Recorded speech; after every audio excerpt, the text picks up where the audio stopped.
times. Bouncy. Strong men create good times create weak men create hard times for strong men. These are the hard times. We will emerge as strong men. Hold fast. They're just starting. They're going to get way worse, unfortunately. Get ready to harden the fuck up. Windsor 519 says, how do we buy dinner for Diagagram? Yeah. Find out who that guy is. Says, that was glorious. More fight in that 85-year-old than the majority of Canadians. Yeah. He didn't grow up in cuck universe where it was cool to be a fucking weak piece of shit.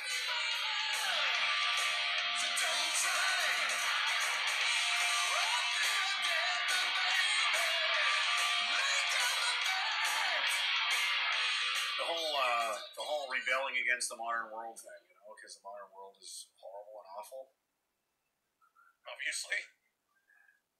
And whatever it wants you to do, you should do the opposite because it's not your friend. It's not, working for your best interests. That's for damn sure.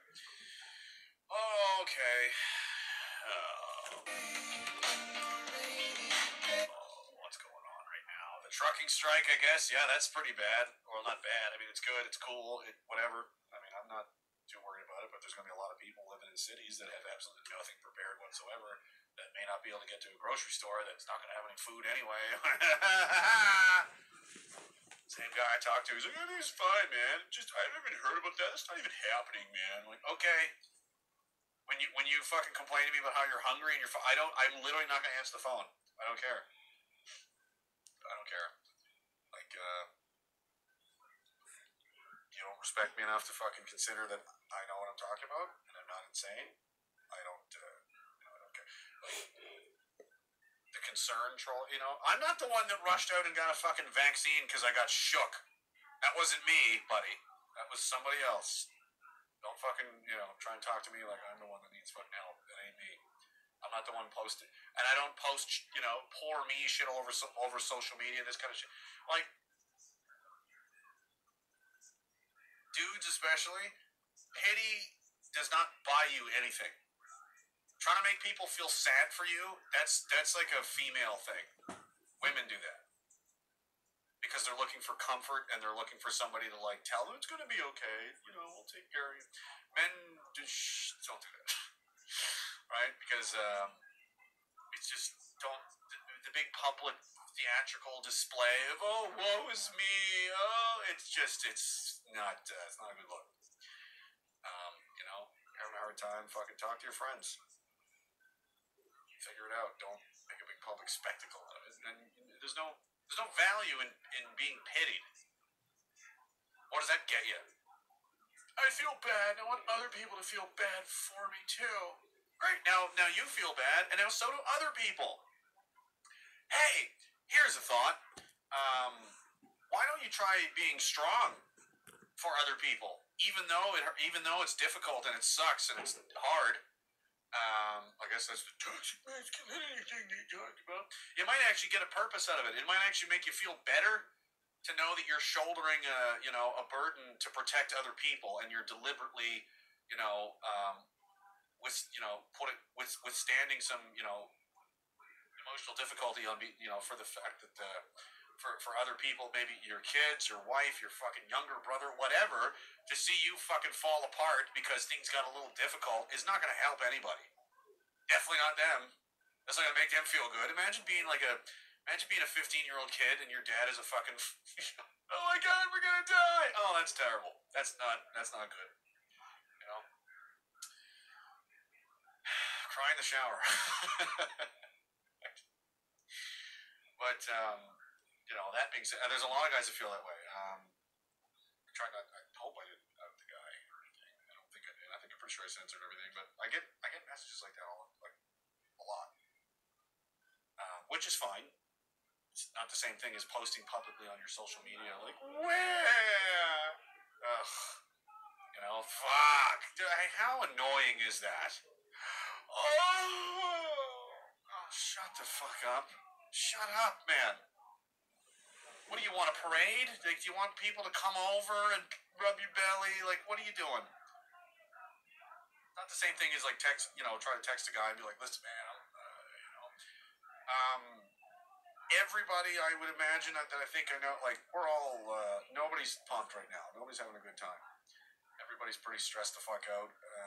Everybody's pretty afraid to some varying degrees, or the uncertainty alone is stressful. Not being secure in, like, should I move? Should I get a different job? Do I have enough money? Am I going to be able to feed my kids? How do I protect them from XYZ? It's a very stressful time to be alive. So if you feel incredibly, overwhelmed and stressed the fuck out, and you're not the only one. Everybody else does too. Whether they tell you about, they say they are or not, whether they admit it or not, they're either telling the truth or they're lying. Everybody, all the other guys I know are, we're all. You just deal with it. Um,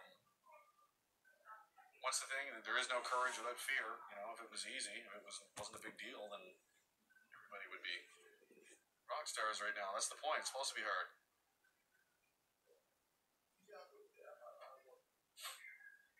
But doing little, and everybody, and a lot of people feel helpless. I think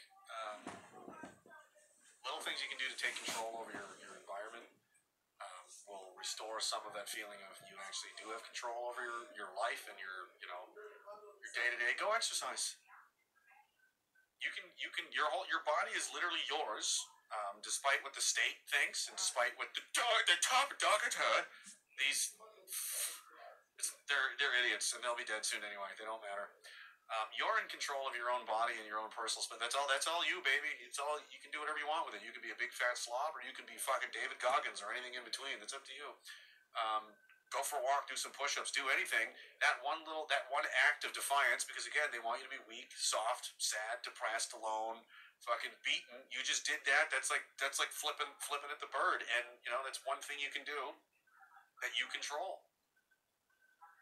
You can go out and, I'm worried about, do we have, do you got first aid kits in your house? Do you have any kind of food stockpile? Even if it's a tiny one. It's like, I got 2 days of food stored up. I had nothing, but now I have 2. That's better than nothing. It's what did I say? It's like a brick in the wall. You can't do it in a day. You can't build a wall in a day, but you can lay a couple of them down, and you go, well, it's something. I'm working on it. Little things like this you can do that can, that you can control, that you can be the boss of, will help you restore your sense of autonomy and controlling and being in control of your own life. Because right now, the way it is, the state, the TV, fuck's sakes, it's almost at the point now where they're going to tell you when you can and cannot go get groceries. Everybody's looking around. What are the rules? What are we allowed to do? What are we not allowed to? I don't give a fuck. I'm going to do whatever I want. The end. I don't care. I don't give a shit what any of these people say, because they're small, insignificant people. They don't matter. They'll never matter. And when this is all dust and all this is gone 200 years from now, the only thing that's going to be written about them in any kind of history books, assuming the human race is still here, is that La passion du sport. They were weak, spineless fish scum people that tried to intimidate. Just go along with it. Just join the mob. Just do it. It's pathetic, and it's going to be reviled. It's going to be looked upon as one of the darkest chapters of human history, where all these insect people just lord it over everyone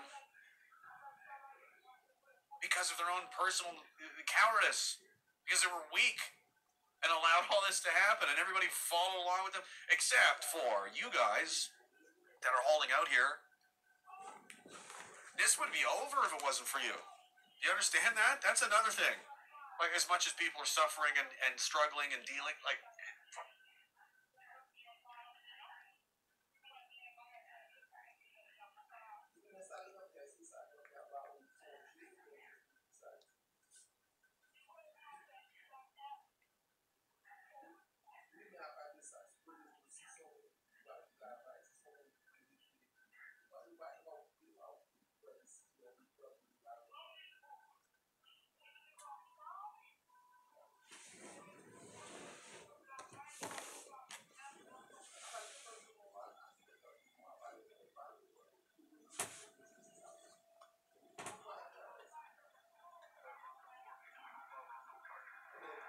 still recording for the audio.